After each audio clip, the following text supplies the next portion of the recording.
qui est iodé. C'est possible que l'ordi, il a un peu de. Je sais rien, on va voir s'il va supporter le voyage. Toi, tant mieux, toi, dis rien. Je vais essayer d'attendre le robot. J'arrive pas à mettre le robot, il me dit que c'est refusé. Qu'est-ce qui se passe? Connexion. Je sais pas, c'est possible que. Je sais pas, tu vois mon ordi aussi. C'est moi, c'est l'ordi qui. Je pense que c'est possible que c'est mon ordi à moi qui est en train de. Parce que ce matin, il m'a fait clignoter l'écran comme je sais pas quoi.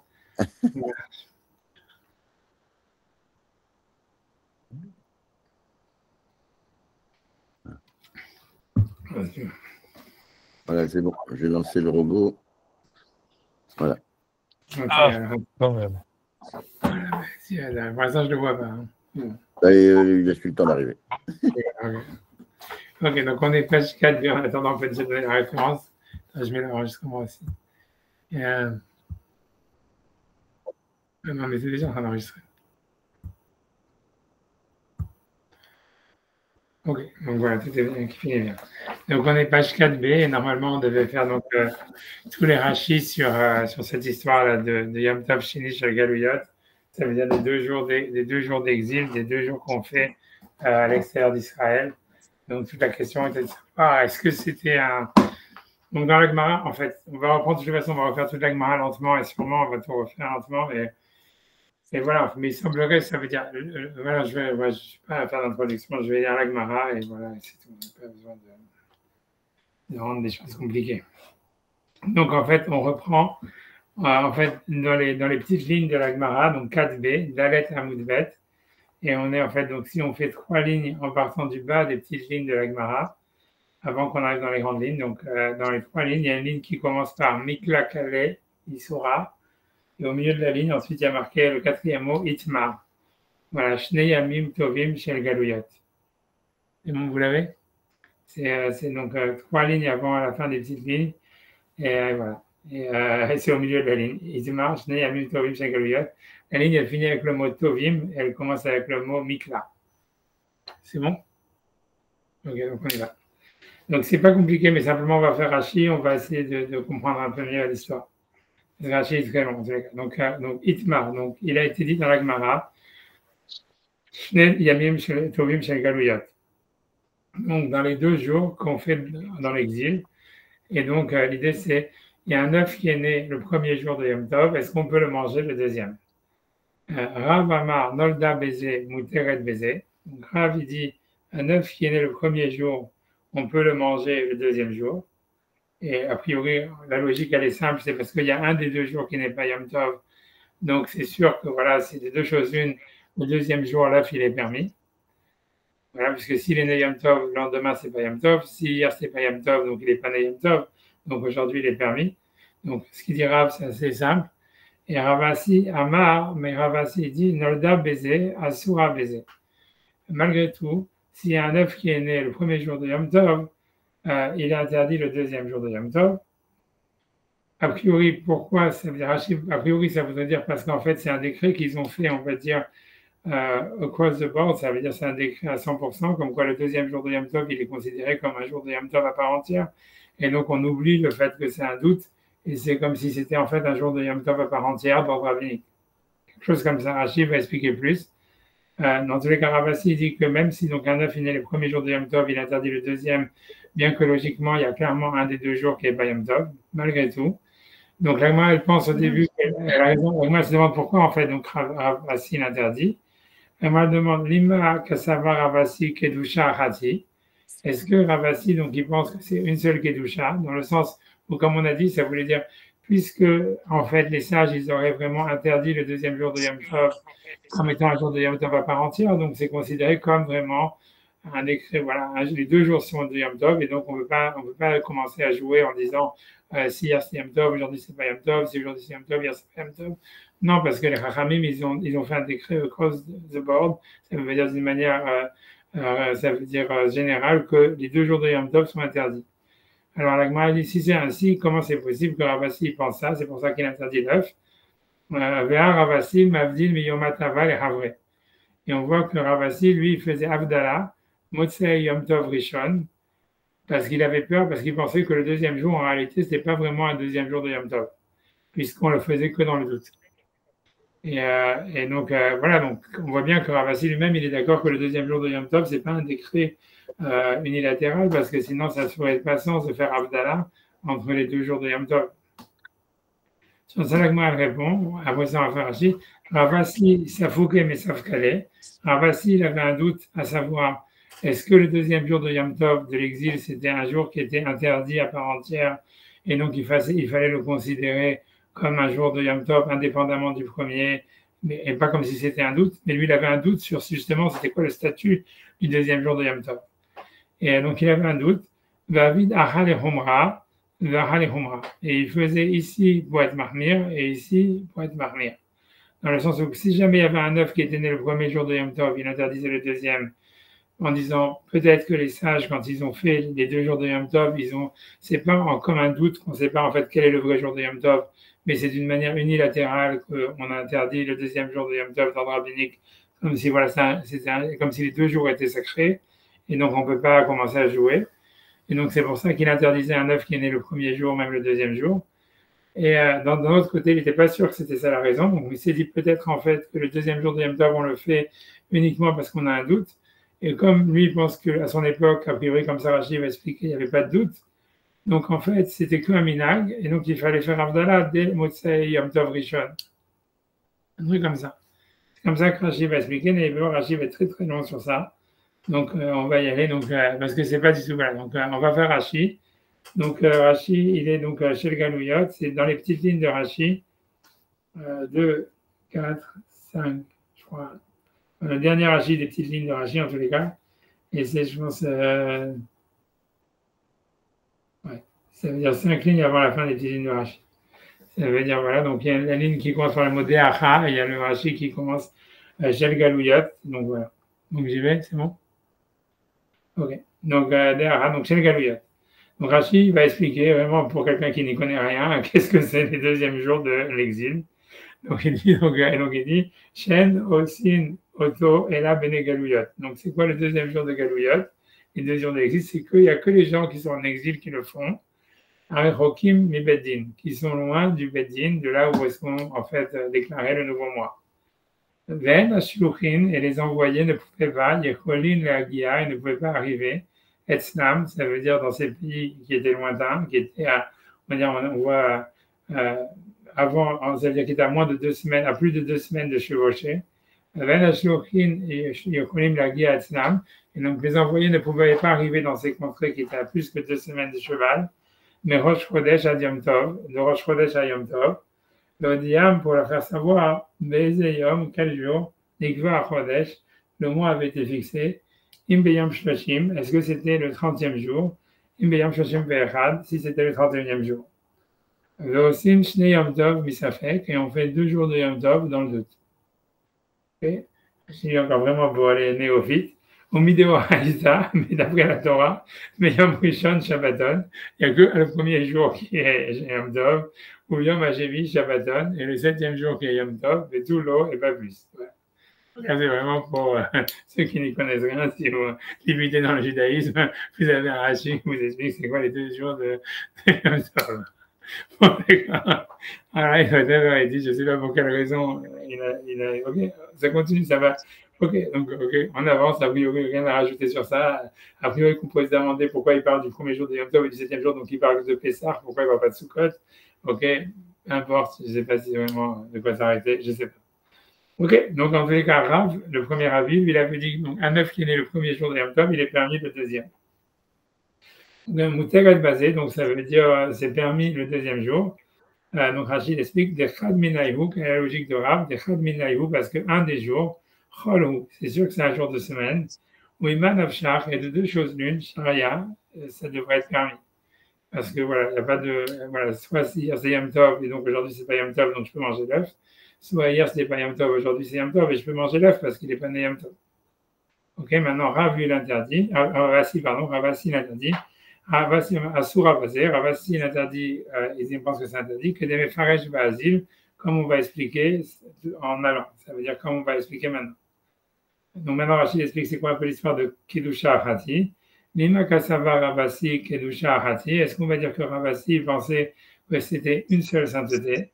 Donc, ça veut dire qu'on ne peut pas commencer à jouer, à savoir celui-là des jours, celui-là c'est un jour de semaine, celui-là c'est un jour de Yom Tov. Alors, Rashi va expliquer qu'est-ce que ça veut dire. Donc là, il élabore la logique. Donc, il dit Chachamim Kavaum. Donc, c'est-à-dire la logique de dire que c'est une seule sainteté. Ça voudrait dire que les sages, ils l'ont fixé. Al-Bene Gola, sur les gens qui habitent en exil. La Sotam, pour de les faire ces 2 jours. Les Dorot, pour les générations à venir, pour toutes les générations. Mais Hamad Safekze, à cause de ce doute. Veitilum Alehem, et donc ils les ont mis sur eux, ça veut dire sur les gens de l'exil, comme le chomer, comme la gravité, Yom Aror, d'une seule journée. Donc ça voudrait dire, Rachid explique en toutes les qualités, ça voudrait dire que c'est comme si en fait, ok, il y avait un doute à l'époque, pendant une période à l'époque du Beth Amikdash, on va dire, puisque voilà, les envoyés n'arrivaient pas à temps. Mais une fois que le doute existait, les sages, ils auraient fixé ce jour-là comme étant un jour de Yom Tov d'une manière indélébile, même si on n'a plus aucun doute. Et donc, c'est pour ça, en fait, que Ravasi dit, voilà, même si, en fait, cet œuf, il est certainement pas né Yom Tov, mais on s'en fout, puisqu'en fait, une fois que les Hachamim, ils ont décidé il y a 2 jours de Yom Tov, donc, en fait, c'est across the board, ça reste pour les générations à venir, indépendamment du doute, un jour de Yom Tov. Et donc, les 2 jours, ils auraient le même statut. C'est bon, c'est clair? Ok. Maintenant, Rachid va expliquer. Donc, maintenant. Il y a un truc bizarre, parce que si c'est un seul jour, pourquoi on fait 2 fois le kidouche et tout ça? Enfin. Ok, tu vois, ouais, il y a beaucoup de choses qui sont bizarres là-dedans, parce que c'est un seul jour. Ouais, non, c'est sûr. Non, ça veut dire que c'est la sainteté d'un seul jour, quelque chose comme ça, tu vois. C'est sûr, c'est le plus important, tu vois ce que je veux dire. Moi, je pense qu'il faut le mot sur lequel il faut s'arrêter sur Rachid, c'est que Rachid dit de le faire pour les générations, tu vois, à cause de ce doute. Ça veut dire qu'à la base, il y avait un doute. Une fois, donc, à la base, ça a été instauré comme un doute. C'est sûr, tu vois, ça veut dire, ça a été instauré comme un doute, mais une fois que ça a été le doute, il a été comme si maintenant le doute n'existe plus. Si vous voulez, on va voir dans les textes que je vous ai envoyés, on va regarder simplement historiquement, en fait, quand est-ce que le doute a disparu. Tu vois, puisque c'est ça l'histoire, quoi. Il y a un truc historique qu'on va regarder. Et ça veut dire, mais en tous les cas, avant de voir ça, il faut quand même regarder Rashi, mais c'est-à-dire, on a l'impression, quand on lit Rashi, ça va être de plus en plus clair par la suite, que, en fait, ça veut dire que Rashi, lui, pense qu'à l'époque, en tous les cas, à son époque à lui, mais en tous les cas, à l'époque de Ravasi, déjà, on a l'impression, en tous les cas, que Ravasi lui-même, il n'avait pas de doute à savoir quel était le vrai jour de Yom Tov. Comme ça va être juste dans la suite, puisqu'on voit que Ravasi faisait carrément Abdallah. Donc, tu vois, ça veut dire que pour lui, c'était carrément, c'était sûr que le premier jour de Yom Tov, c'était Yom Tov, et il n'y avait plus de doute pour lui dans le deuxième jour. Mais, donc, quelle est l'histoire? Alors, pourquoi Ravasi serait marmire de dire qu'on interdit l'œuf le deuxième jour aussi? C'est parce qu'en fait, donc Rachid explique, à la base, il y avait un doute, il y a eu quelques générations, il y a eu un doute, et les sages, quand ils ont instauré le décret, ils ont dit, on fait 2 jours, quoi qu'il arrive, indépendamment du doute. Et donc, ok, comme tu dis, c'est sûr qu'à la base, c'est toute la structure d'un jour de doute, mais, à la fin, on ne peut pas considérer ça comme si un doute, puisqu'une fois que c'est un décret d'ordre rabbinique, voilà, c'est un décret d'ordre rabbinique, across the board, qui prend un statut comme si c'était un jour de Yom Tov à part entière d'ordre rabbinique. Donc, on ne peut plus jouer en disant, ah, s'il est né hier, c'est pas Yom Tov, aujourd'hui c'est Yom Tov, si, parce que c'est Yom Tov d'ordre rabbinique. Voilà, donc ça veut dire que ça va toujours interdit. C'est ce que Rachid semble dire, tu vois. Rachid va être plus explicite encore sur l'histoire de Abdallah, parce que comme Ravasi faisait carrément Abdallah, donc il dit Ravasi, mais voilà, donc Ravasi, il faisait Abdallah. Mavdil, donc je suis dans Rachid appris, donc je suis dans la 3e grande ligne de Rachid. Ravasi Mavdil, n'est-ce pas que Ravasi faisait Abdallah, ou Mevarer, il faisait la bracha, Rachid, je sais pas, à Mavdil ben Kodesh Lechol. Il faisait Abdallah ben Kodesh Lechol. Donc, ça veut dire que pour Ravasi, il faisait carrément, voilà, il a continué à ne pas travailler le deuxième jour, mais en tous les cas, il faisait quand même Abdallah avec la bracha, Ben Kodesh Lechol. Pourquoi?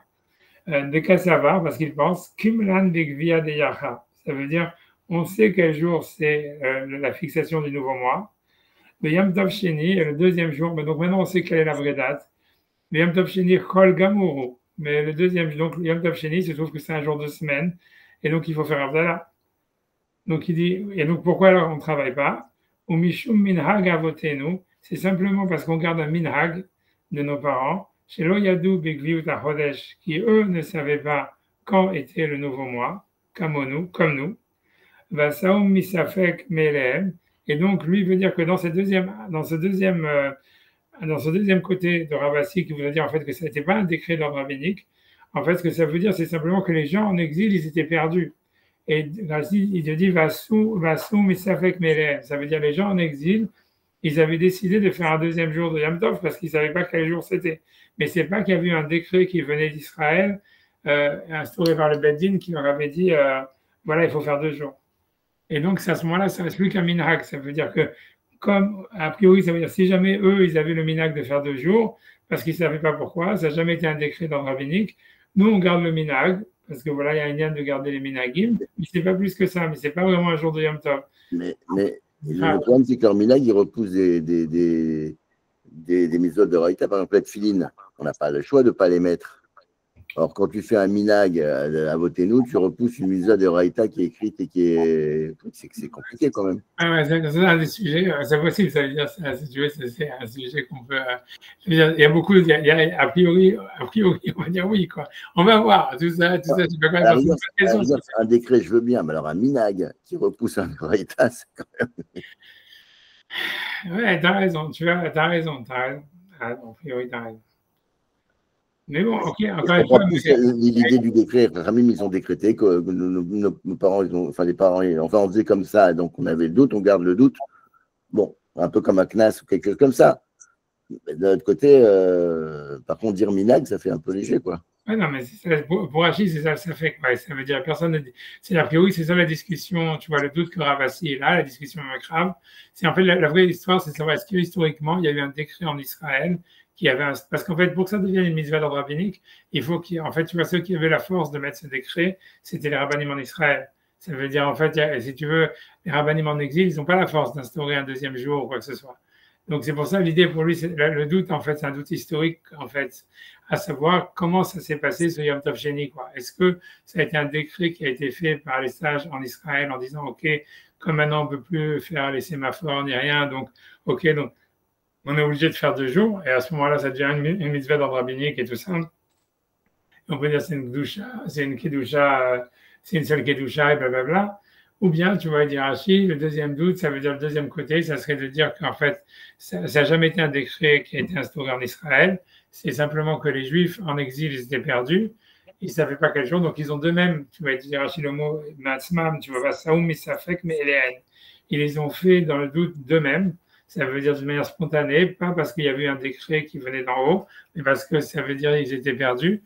Et donc, à ce moment-là, tu vois, donc voilà, c'est tout. Mais voilà, à ce moment-là, c'est plus un décret d'ordre rabbinique, c'est qu'un minag, et surtout quand on sait quel jour c'est Yom Tov, quoi. Donc au point où Ravasi, il faut faire. Je suis d'accord avec tout ce que tu dis, mais voilà, quoi. Mais c'est une question. Ce que tu dis, c'est une question, c'est débattu dans les Rishonim. Si tu veux, la semaine prochaine, si jamais. Ça dépend en fait qu'est-ce que je prends comme bouquin avec moi. Hein. Tu vois, parce que je n'ai pas encore fait mes je vais voir, peut-être qu'on pourrait faire un cours un peu la semaine prochaine sur ça, quoi, histoire de ne pas trop avancer à cause que Youssef est en vacances. Mais voilà, on pourrait, ouais, il y a plein de sujets intéressants, quoi. Mais voilà, voilà. Mais ça veut dire, la question, c'est une vraie question. Mais c'est à ce qui sort. En tous les cas, si on dit que c'est un minable. OK? Donc maintenant, OK, donc ça, c'est ce qu'il dit. Ok, donc nous, on le fait que pour le minag. Ok. Egma, finalement, donc elle a répondu, donc je fais le rachid d'après. Egma, elle a répondu en disant que Ravasi, il avait un doute, il ne savait pas lui-même si c'était un décret d'ordre rabbinique qui avait été instauré à l'origine. Et donc, dans ce cas-là, ça serait une seule kedusha, et donc l'œuf, il serait interdit même le deuxième jour, etc.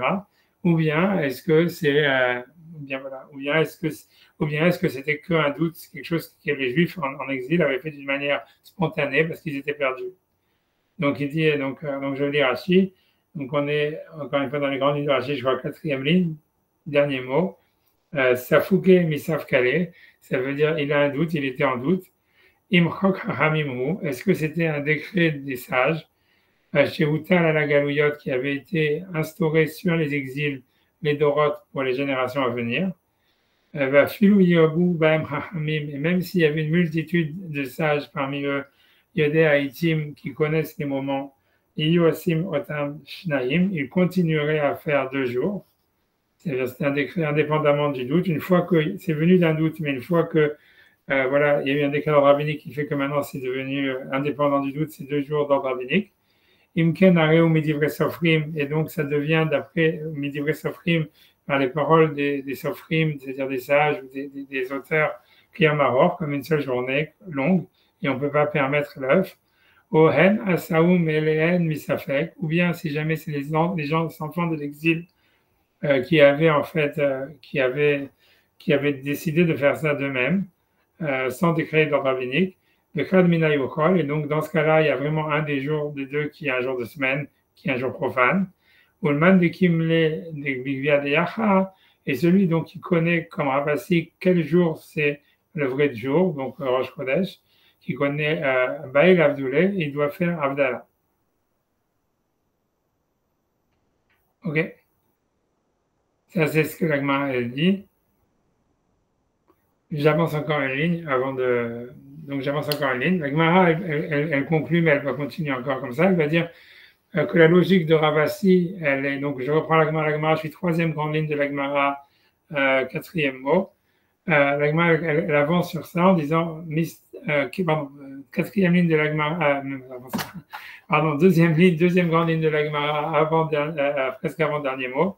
Amar Rabizera, donc Rabizera il dit Kevate de Ravasi Mistavra, c'est logique de penser comme Ravasi, des Haïdna, parce qu'aujourd'hui, il y a Inan Bigvia de Yacha, on connaît quel jour est vraiment Rosh Chodesh, Veka Avdinan Triyome, et on fait 2 jours. Ça veut dire, on sait, ça veut dire comme Ravasi, ça veut dire qu'il faut interdire l'œuf le deuxième jour. Ce qui veut dire, c'est qu'en fait, on voit bien que c'est un décret d'ordre rabbinique, puisque nous, on sait vraiment quel est le premier jour de Yom Tov, que c'est le premier jour de Yom Tov, le vrai jour, et malgré tout, on fait 2 jours.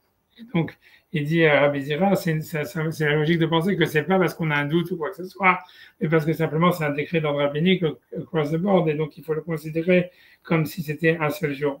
C'est ça ce qu'il veut dire.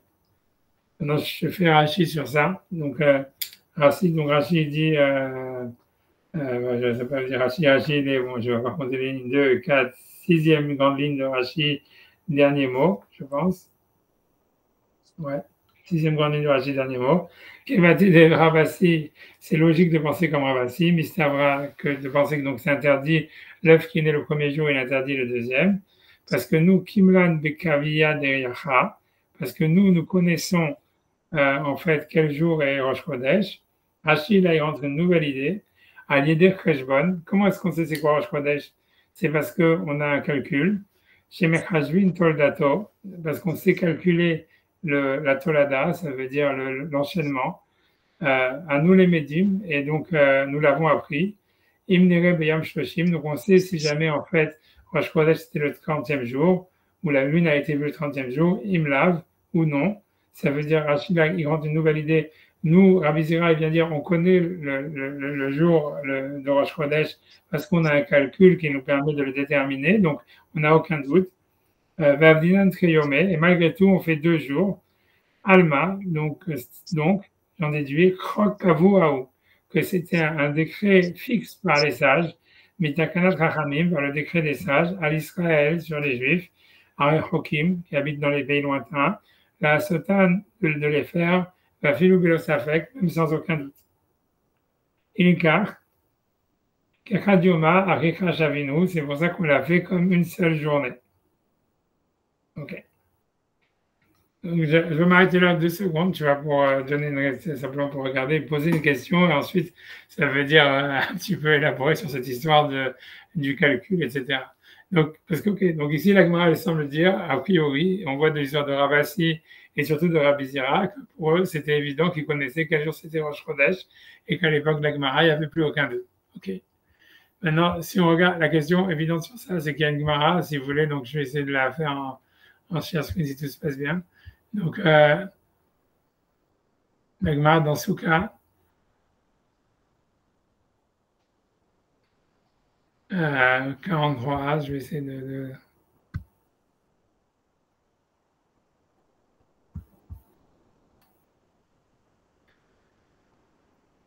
Voilà.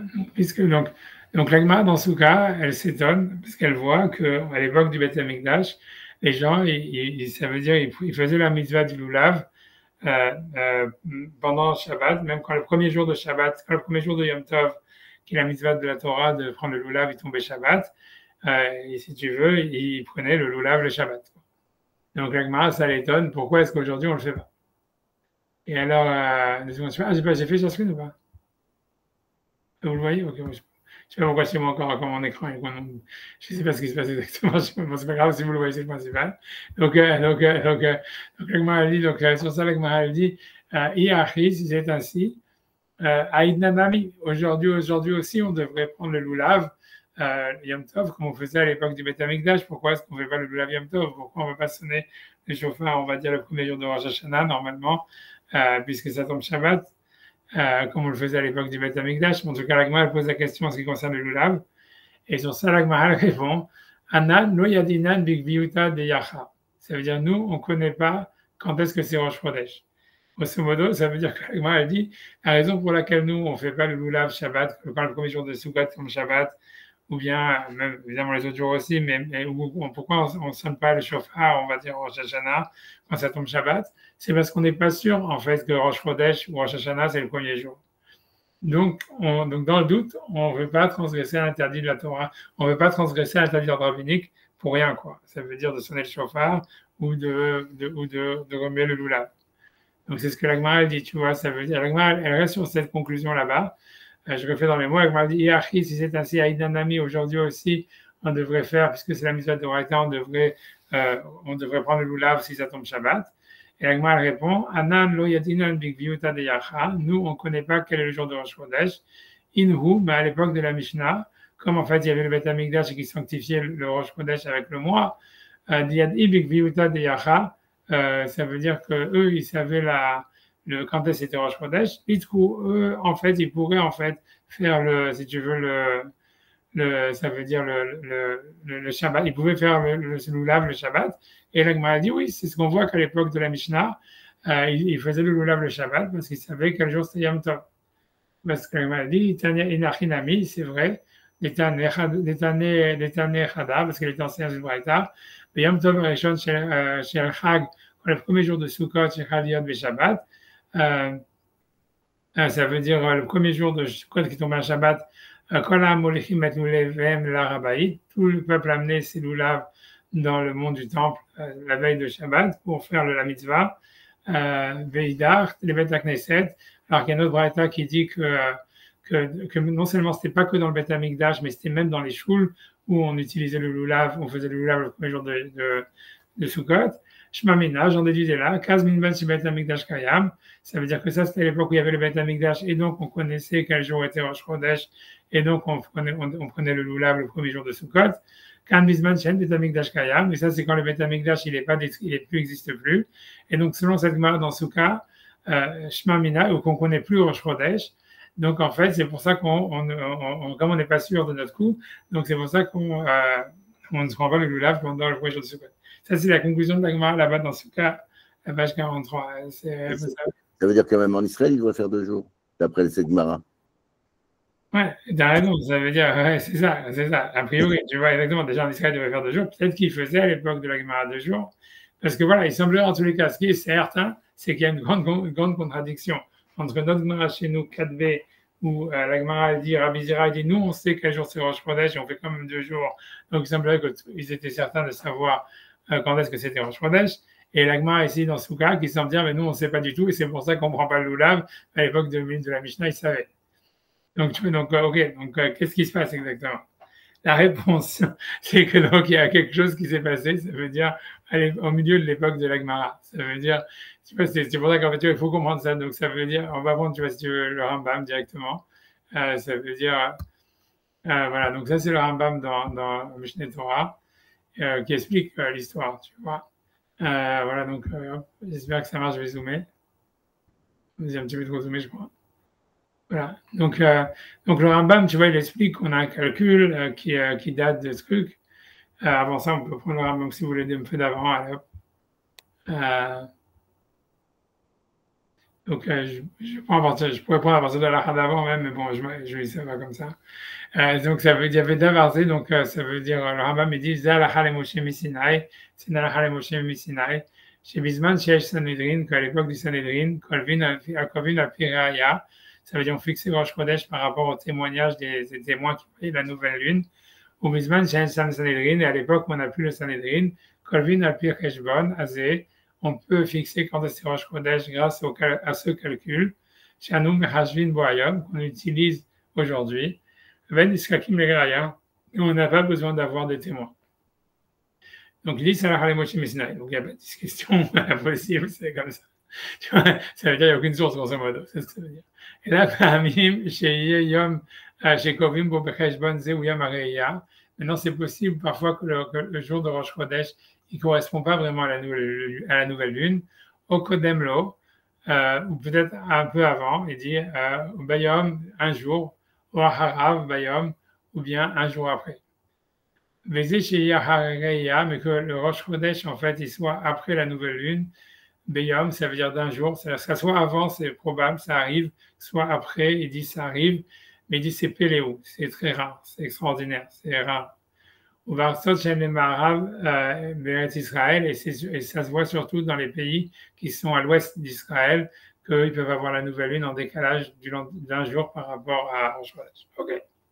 Maintenant, ce qui intéresse, c'est la suite, tu vois, c'est parce que Rachid demande, mais quand est-ce qu'on a eu ce calcul?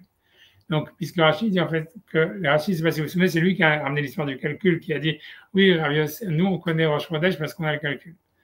Alors, il dit, mais Mata, Itzkilu Kol Israël et Hashem Vecheshbon. Donc, quand est-ce que les enfants d'Israël, ils ont eu ce calcul, et ils ont donc su quand c'était Rosh Chodesh? Alors, il dit, voilà, Misof Rachme Agmara. Ça veut dire, ça date de la fin de l'époque de la Gemara. Donc, ce qui explique pourquoi tu as une Gemara dans Souka qui dit on ne sait pas, et qu'a priori, peut-être même, ils faisaient 2 jours à Jérusalem à ce moment-là, puisqu'ils n'avaient rien. Tu vois, ça veut dire, voilà, mais que voilà, que tu as une Gemara dans Betsa, qui a priori a été écrite par des auteurs plus tardifs, qu'eux, ils disent, ils sont complètement convaincus de savoir quel jour c'est Rosh Chodesh. Misof Rachme Agmara, donc ça veut dire de la fin de la Gemara. Bet Shecharba Eretz Israël, ça veut dire qu'en fait, ils ont fait ce calcul au moment où vraiment les Juifs, en fait, ça veut dire Israël était complètement détruite, où donc il y a vraiment, ça veut dire il n'y avait plus personne qui restait là-bas, quoi. C'était les derniers qui éteignaient la lumière. C'est-à-dire que, en fait, parce que ça veut dire, parce qu'on voit bien, ça veut dire le Talmud de Jérusalem, il a été écrit avant le Talmud de Babylone.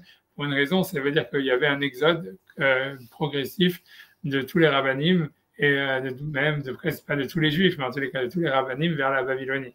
C'est-à-dire si tu veux, tous les rabbinim en fait de Babylonie, ils étaient éduqués en Israël jusqu'aux dernières générations, quoi. Ça veut dire ils venaient, ça veut dire ils étudiaient en Israël, ils apprenaient là-bas, et puis après ça, et comme il y avait ou soit des pogroms, soit pas de Parnassa, soit les deux, en fait donc ils immigraient en Babylonie où ça avait l'air d'être l'Amérique de l'époque. C'est l'époque, quoi.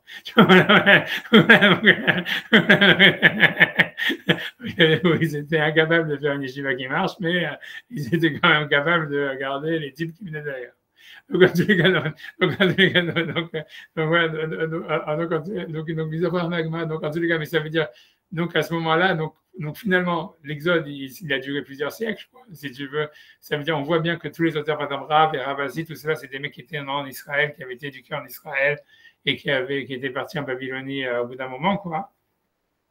Mais donc, il dit à la fin, à la fin de l'époque de la Gemara, donc c'est une génération, en fait, Rabbi Zira, on va dire, ce qu'on va voir, c'est Abaye. Donc, Abaye, c'est l'époque de Rabbi Zira.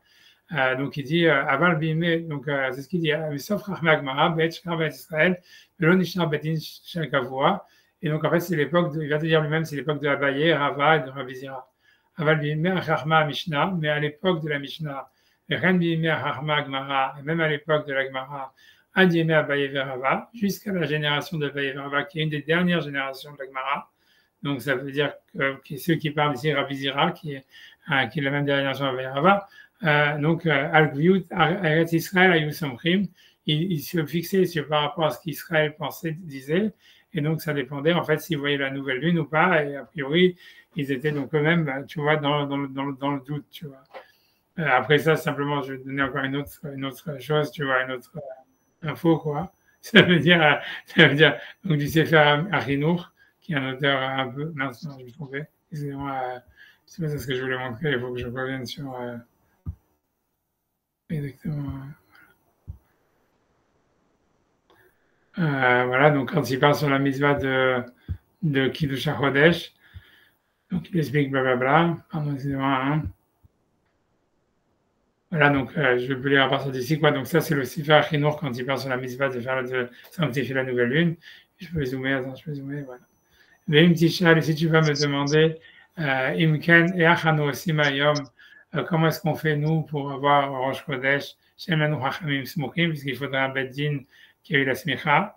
Donc voilà. Donc en fait, ça t'explique tout ça, ça corrobore en fait ce que Maïmonide veut dire, c'est que puisque la smicha, elle pouvait donner qu'en Israël, donc vraiment, quand les derniers rabbanim qui étaient en Israël, ils devaient partir, quoi, ça veut dire qu'il n'y avait plus personne.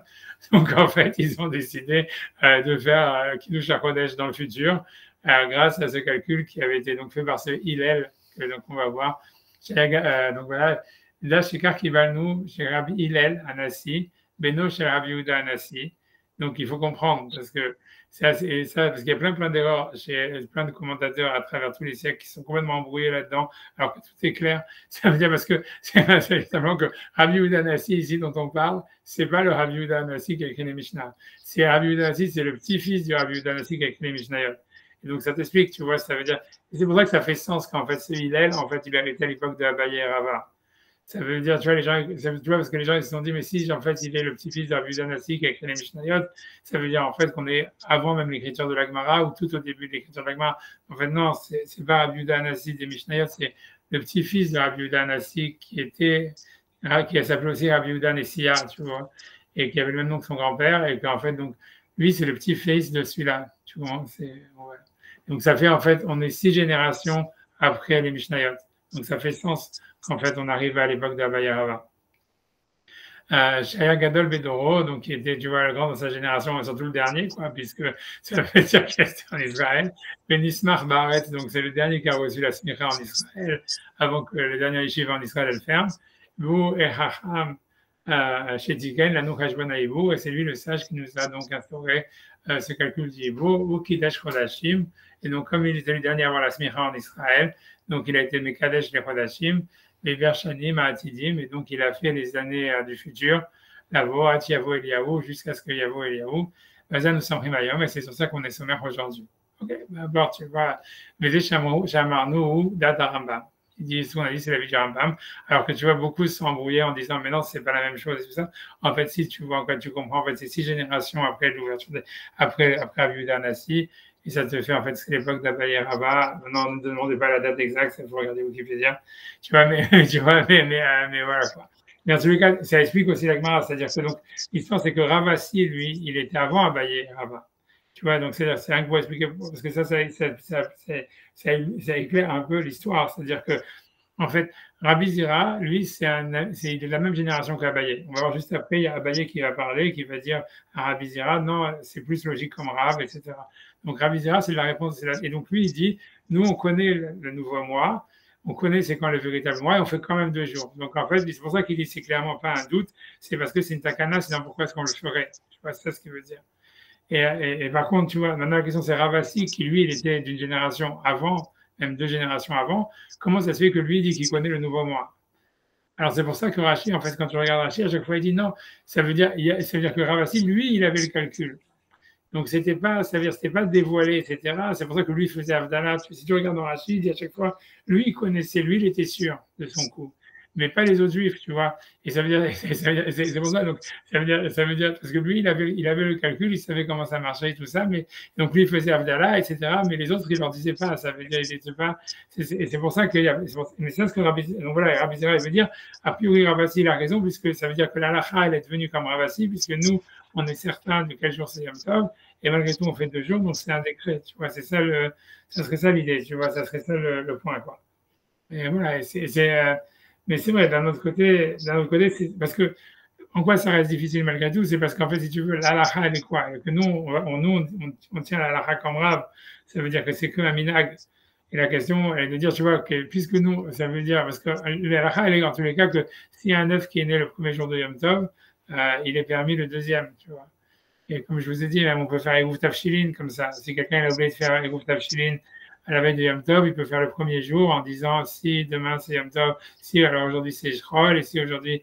Donc tu vois, ça veut dire on tient la logique de Rav, alors qu'on connaît aussi quel jour c'est Rosh Chodesh. Alors qu'a priori, tu vois, ça veut dire, c'est même pas dit que Rav, tu vois, lui-même, il savait quel jour c'était Rosh Chodesh, tu vois ce que je veux dire.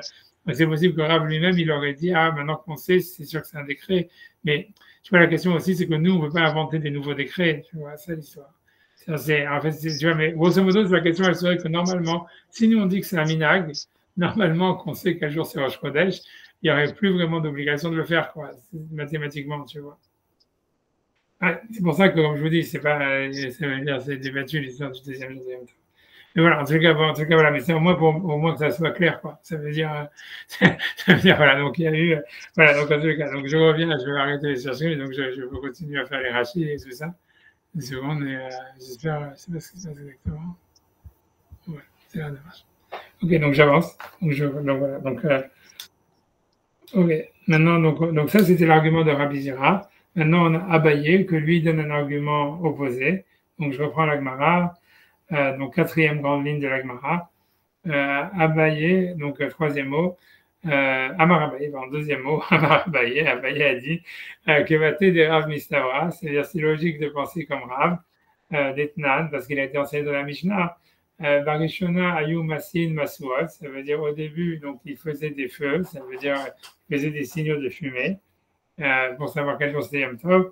Et chez Kilkelu à Koutim, lorsque donc les Koutim, ils ont essayé d'embrouiller les feux pour pouvoir faire à chaque fois que, voilà, quand on voit que le premier jour pour que le premier jour de Pessah, il tombe à Shabbat, pour qu'en fait on puisse compter le Homer à partir du lendemain de Shabbat, comme c'est marqué dans la Torah. Mais chez Kilkelu à Koutim, donc à partir du moment où les Koutim, ils ont embrouillé les feux, Itkinu, ils ont instauré chez Yushurim Yotzim, ça veut dire qu'ils ont instauré que les envoyés, ils sortent donc à cheval pour annoncer à l'exil le jour de Rosh Chodesh. Ok, donc Abaye il dit, et si jamais les Koutim, eux, ils n'avaient pas fait ça, ou ils avaient disparu, a priori, ça voudrait dire, ce qui veut dire Abaye, c'est qu'on voit dans la Mishnah, parce que ça c'est une Mishnah, que la Mishnah, elle dit pas, ils ont instauré de faire des jours de Yom Tov.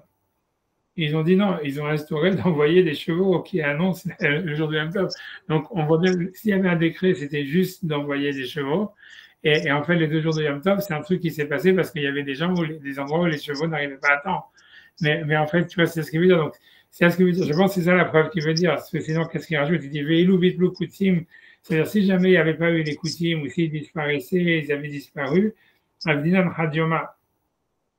Ça veut dire on aurait continué à faire un jour. Vechad des matouches lukim, et les endroits où les envoyés ils arrivaient, Avdinan Khadioma. Ça veut dire on fait toujours un jour. Ça veut dire donc, ce qui veut dire par là, c'est que c'est peu probable de dire qu'il y a eu un décret dans le rabbinique de faire 2 jours, parce que si jamais c'était un décret de faire 2 jours, ils n'auraient pas différencié entre les endroits où les chevaux ils arrivent ou les chevaux ils n'arrivent pas. Ils auraient fait un décret sur tout l'exil de faire 2 jours.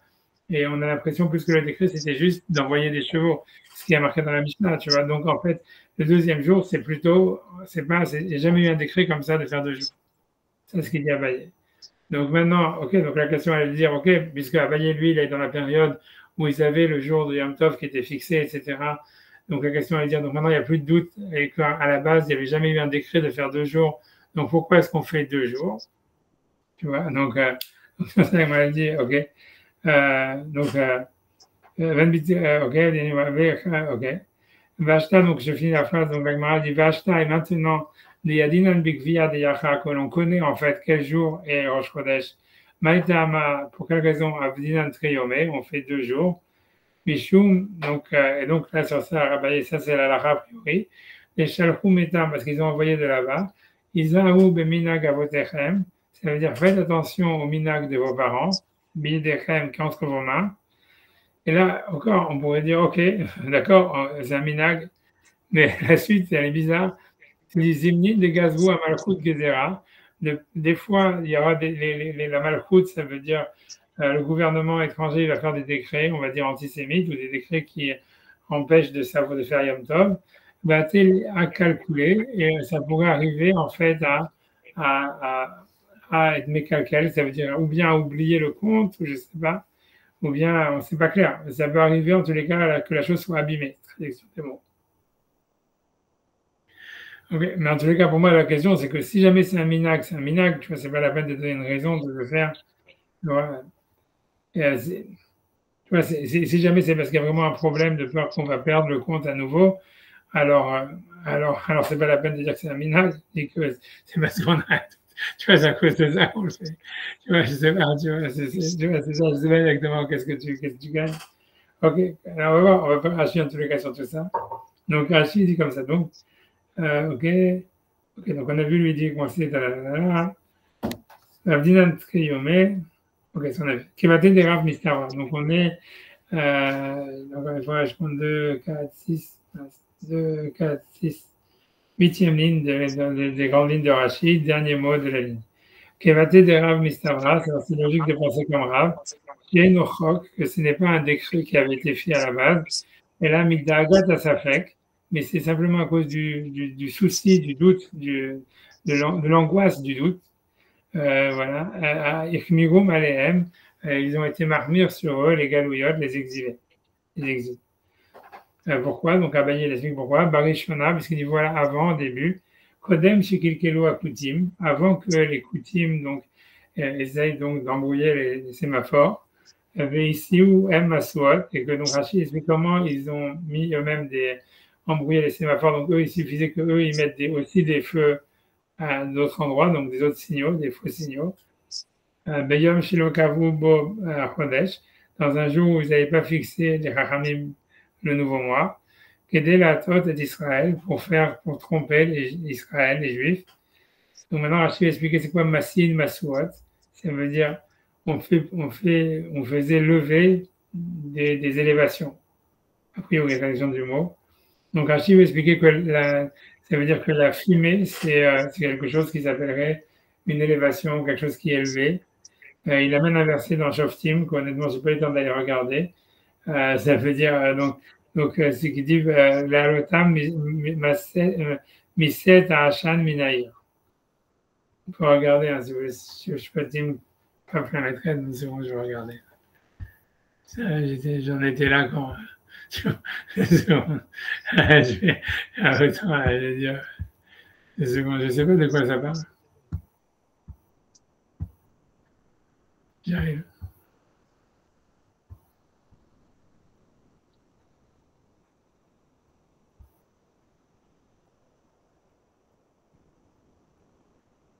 Ouais, 2 secondes, je bastille, il faut que je fasse ça.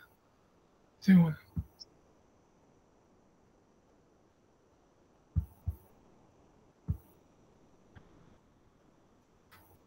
Donc, je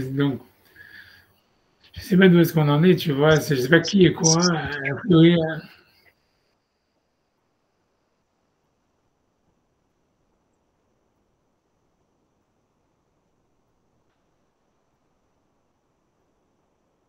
je sais pas, honnêtement. Donc, a priori, donc on est dans la guerre civile. On est dans la guerre, dans une guerre des distribus contre Binyamin. Ouais, ça veut dire puisque c'était quand ils avaient fait la Pilegesh Bagiva, qu'ils avaient laissé, etc. Donc, c'est ça. Donc, on est là, on est dans la défaite de Binyamin à ce moment-là. Donc a priori, c'est ça. Donc, comment? On est dans le moment, c'est tout grave. Ah oui, en plus, ouais, c'est vrai. Ok. Donc, Vaïgov, Hachem et Binyamin, ils venaient Israël. Donc, a priori, Hachem, il a exterminé, ou il a, je ne sais pas comment ils ont traduit, rooted, ils ont, je sais pas, ils ont, whatever it is, ils ont, bref, je ne sais pas comment traduire, ils ont mis en déroute, voilà, comment ils ont traduit, ils ont mis en déroute Binyamin devant Israël, Yashritu, Ben Israël, Binyamin et les Ben Israël, ils ont tué parmi les Benjamin, pendant ce moment-là, Yamaou, Esrim, Bechamisha, Elef, Umea, 25 000 personnes et 100. Ish, Kolele, Shalaf, Rev, ceux-là des combattants armés. Vaïrou, Binyamin, Kinigefu. Et donc les enfants d'Israël, de Binyamin, ils ont vu qu'ils avaient été déroutés. Vaïtnou, Ish, Israël, Makom, les Binyamin. Et donc, a priori, ça veut dire qu'ils ont laissé, Vaïtnou, Ish, Israël. Je change la traduction. Deux secondes, j'ai arrêté de. Hop, on fait 2 secondes. On va regarder.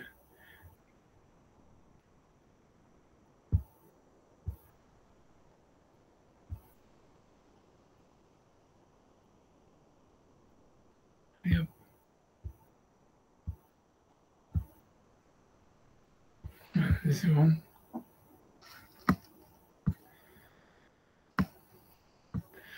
Voilà, donc juste là. Donc, les Benjamites avaient donc vu leurs ennemis battus. Pourquoi ils auraient. Pourquoi. Ils sont tout inversés. Hein. C'est ça, tu vois, non, tu vois, Vaïgo fait Hachem et Benjamin, tu vois, non, ça suite, Vaïgo venait Benjamin qui n'est gafou. Avec nous, Israël Makom le Benjamin, qui va trouver la Horeb, sur Samou et la Giva. Ah, ça veut dire.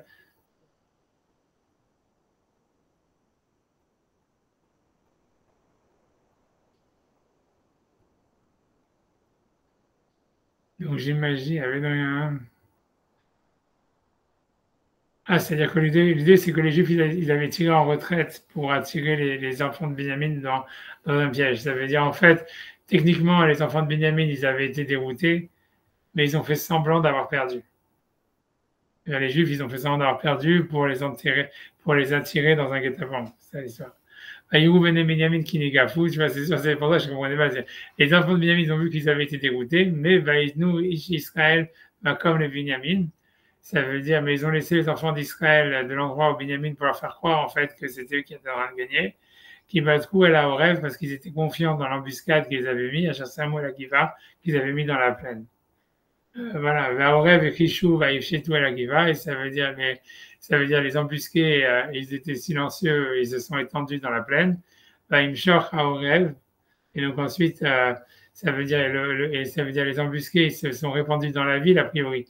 Ah, donc l'idée, c'est pas en plus de détruire les trucs, c'était pas en fait d'attirer, c'est pas simplement c'était pas pour tuer les soldats, là, c'était pour tuer les civils. Ça veut dire l'idée, c'était d'attirer le reste de l'armée encore plus loin de la ville, et leur montrer, tu vois, ça veut dire pour les éloigner encore de la ville, pour que les types qui étaient en embuscade, eux, ils attaquent la ville. Et de Golaïa, les filles Harem, ils ont frappé toute la ville par le glaive de l'épée. Moi, d'ailleurs, Laïch Israël et Maorev.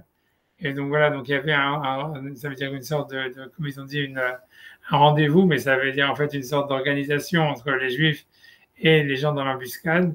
Herev la'alotam maset ha'ashan minaïr. Ça veut dire de faire monter, tu vois, donc il te dit monter une épaisse fumée de la ville. Et à ce moment-là, ils savaient que la ville avait été détruite, donc ils n'avaient plus besoin de faire semblant et de reculer, et puis là, ils pouvaient vraiment exterminer ce qui restait de l'armée de Benjamin. ויהפוך ישראל במלחמה ובנימין החל להגות חללים באיש ישראל כ30 איש. Voilà. Ça veut dire, voilà. Et donc, grosso modo, ça veut dire, donc voilà, ils se sont retournés, et voilà, ils ont commencé à tuer tout le monde, environ 30 hommes, voilà, bref, tu vois. Et voilà, tu vois, voilà, ce qu'on t'explique ici comment l'embuscade a fonctionné, c'est que les Juifs, ils continuent à s'enfuir. Les Benjamins, ils ont tué qu'une trentaine d'Israéliens en réalité. Et puis, quand il y a eu le signal de fumée, tu vois, donc à ce moment-là, parce qu'au début, ils étaient confiants parce qu'ils avaient gagné 2 fois les Benjamins, 2 batailles d'affilée. Et donc, ils étaient confiants dans leur victoire. Et voilà, et après, dès qu'il y a eu la colonne, Vamaset, la Lot, Minahir, quand il y a eu donc la fumée qui arrivait, avait fait Benjamin Harav, donc eux, ils se sont retournés à l'arrière, ils ont vu que toute leur ville était brûlée. Avec Israël, donc là, et les Juifs d'Israël sont retournés à Far, Vaïvel et Benjamin, qui Kinaga Lavara. Et donc là, tu vois, les Benjamin, ils sentaient qu'ils étaient complètement cuits, quoi. Et voilà, quoi. Et nous, les Israël, Ader, Hamidbar, bref, tu vois. Et ça, l'idée de tout ça, c'était pour parler du tout ça, pour montrer que on voit que Amaset, ça veut dire la chose qui monte, tu vois, ça veut dire que le signal de fumée qui est mentionné à chaque fois, c'est Maset à Hachan, ça veut dire la montée de fumée qui était le signal convenu pour montrer qu'en fait, si tu veux, ils avaient donc la ville avait été détruite, quoi. Et donc tout ça, c'est pour ça que Rachid a ramené ça. Ok, donc maintenant on sait d'où ça vient, on a regardé. Tu vois, des secondes, j'essaie je sais pas ce qui se passe. Je reprends 2 secondes. Je vais arrêter ça 2 secondes. Voilà. Donc, je ne sais pas ce qui s'est passé avec Sylvain. Mais je sais pas, bon, ok, non, j'ai bientôt fini. Je vais essayer de finir les rachis. Je pense qu'on a plus ou moins fini. Ok, Massine, Massouad. Voilà, bon, après, il ne reste pas beaucoup là. Alors, on y va. Ouais, il reste pas mal de rachis en fait. Masid Masuot, comme la Halotam Maset Ajan Minaïr, ça veut dire, donc, je vais sur Rachida et puis après on fera la semaine prochaine. Donc, je vais essayer d'avancer, de faire un petit peu plus sur cette histoire-là de comment est-ce qu'un minag il peut enterrer comme tu as dit, la question que tu as demandé, comment un minag il peut empêcher de faire une mitzvah positive de la Torah, juste comme ça. Alors, je regarde, donc, Maset Masuot, donc, Mola Halotam Maset Ajan Minaïr, donc, pour faire monter, donc, une montée de fumée de la ville, à la Shan Tavera, un langage de feu, Rosh Hashanah, et dans Rosh Hashanah, on explique, ou Vahen Yodim, et grâce à ces sémaphores, ces signes de fumée, ils savaient, Kol Bene Galouya, tous les enfants de l'exil, Akrovim Barachokim, les lointains et les proches et les lointains, et Givt Chodesh, ça veut dire le jour où le Rosh Chodesh avait été fixé,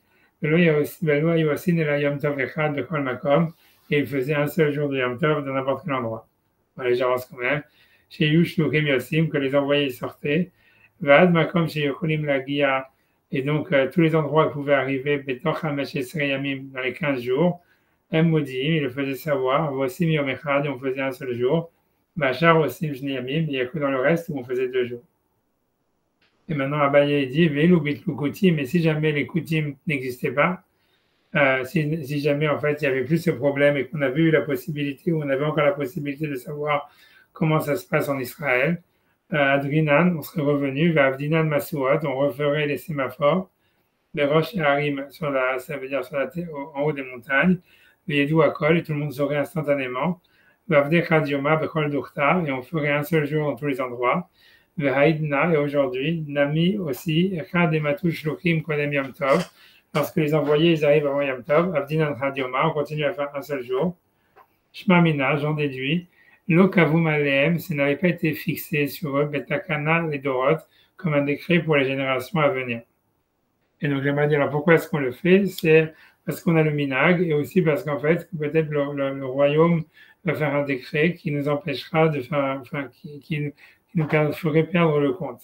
Donc Rashi explique, les Gazré Amalkut Gezera, que la royauté, elle ferait un décret, chez l'Oitasku Torah, qui ne puisse pas s'occuper de la Torah, mais Ishtakar Sodaïbo Michem, et qu'on oublie le secret de comment calculer donc le nouveau mois, Vetavdu Namikadioma, et vous allez continuer à faire un seul jour, sans savoir si c'est le bon ou le mauvais, battez les calculer, et donc vous arrivez à vous tromper, mais la sorte Rasser Malé et faire un jour moins, dont il manque plein, ou Malé Rasser un jour plein manquant, mais Vetoklu Chametz de Pesach, et vous allez manger du Chametz à Pesach.